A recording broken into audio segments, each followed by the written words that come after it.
Bon, on s'interroge toujours. Les gens s'interrogent toujours sur l'arbitrage, quand c'est bien, quand c'est pas bien. Mais c'est comme le football. Chaque fois que Lionel Messi marque des buts, on s'interroge. En bien. Et chaque fois qu'il marque pas comme Kylian Mbappé, on commande.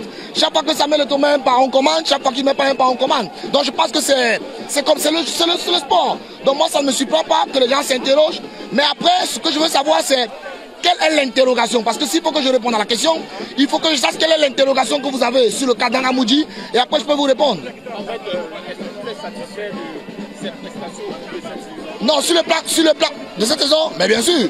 Si nous ne sommes pas satisfaits, pourquoi est-ce qu'ils jouent des matchs? Expliquez-moi. Mais après, comme tout autre arbitre et comme tout autre footballeur, il commet des erreurs. Mais il faut savoir, est-ce que les erreurs qu'il commet, il les répète, il les répète, il les répète. Je vais prendre l'exemple du cas du match qui s'est joué à Limbé. Mais dans le commun du mortel, tout le monde sait que lorsqu'une main est dans le dos, il n'y a pas faute.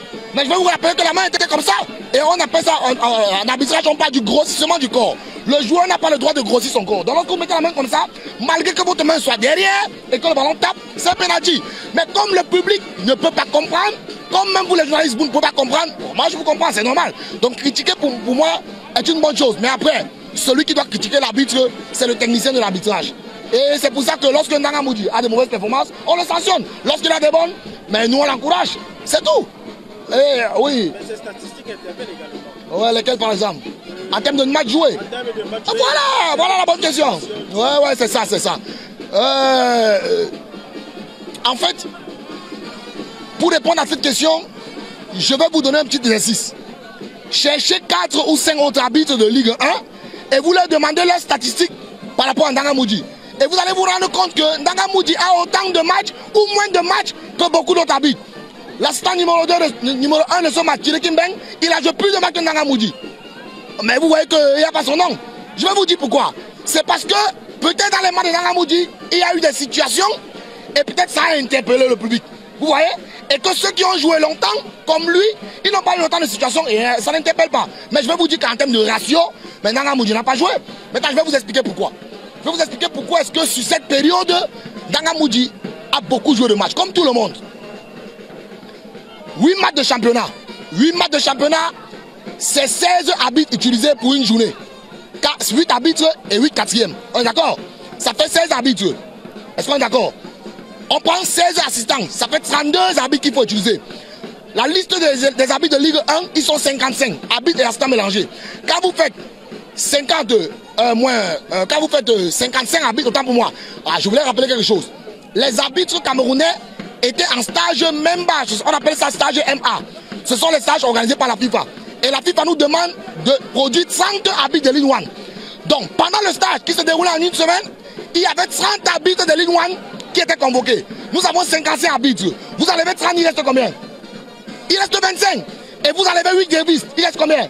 Il en reste pratiquement 17. Et on a besoin de 32 arbitres. Si vous avez 17 arbitres disponibles pour 32 arbitres, ça veut dire qu'une journée va se jouer avec 17 arbitres et ils doivent bisser. C'est pour ça qu'il y avait des journées où les arbitres jouaient un match et allaient rebisser. Parce que 30 arbitres étaient en stage. Est-ce qu'on se comprend maintenant? Donc c'est une logique. C'est pour ça que Ndanga Moudji, il pouvait répéter des matchs et comme toutes les autres personnes pouvaient les répéter. Mais comme je vous ai dit, en fait le problème a été vu sur un mauvais angle. Simplement parce que lorsqu'il y a des situations dans votre match, mais c'est normal. C'est normal qu'on vous voie. Mais c'est pas de ma faute et c'est pas de la faute de M. Ndanga Moudji. C'est la faute au match. Au match qui crée des situations, qui crée des pénaltys, qui crée des situations et après, qu'est-ce qu'on va faire? Donc je voulais quand même vous expliquer pour que vous compreniez pourquoi est-ce que les arbitres ont répété les matchs. C'était pas, il y avait un stage FIFA qui se déroulait et sur les 55 arbitres, il y avait 30 qui étaient là indisponibles. Il y avait 8 qui étaient grévistes et donc on avait plus que 17 arbitres alors qu'il en faut 32. Donc chaque arbitre était obligé de jouer 2 matchs la même journée. Et je vais vous rappeler que ce n'est pas interdit, hein. C'est pas interdit. Alors, que répondez-vous à ceux qui pensent qu'il a été programmé sur des matchs entre guillemets stratégiques? Est-ce que c'est interdit de programmer un arbitre sur le match stratégique? Anthony Taylor, il est programmé sur le match stratégique. Clément Chupin, il est programmé sur le match stratégique. Le Texier, il est programmé sur le match stratégique. Tous les matchs de football, les arbitres sont programmés en fonction de quelque chose. C'est-à-dire que si nous nous rendons compte que ce match, c'est un match qui va se jouer avec une vitesse, une grande vitesse, on programme un arbitre qui est rapide. Si le match va se jouer avec, sur le plan tactique, il sera élevé, on programme un arbitre qui a la science de la lecture du football. Donc nous avons les arbitres qui sont tous différents les uns des autres, en fonction des capacités physiques, techniques, même intellectuelles. Et donc, c'est en fonction de ça qu'on les programme. Donc, Match à enjeu. Un match peut avoir un enjeu pour vous, mais pour l'arbitre, il n'y a aucun enjeu. Donc tous les arbitres sont programmés en fonction de quelque chose pour le match. En fonction de l'enjeu du match, en fonction de la qualité du match, en fonction du classement et en fonction de la performance de l'arbitre.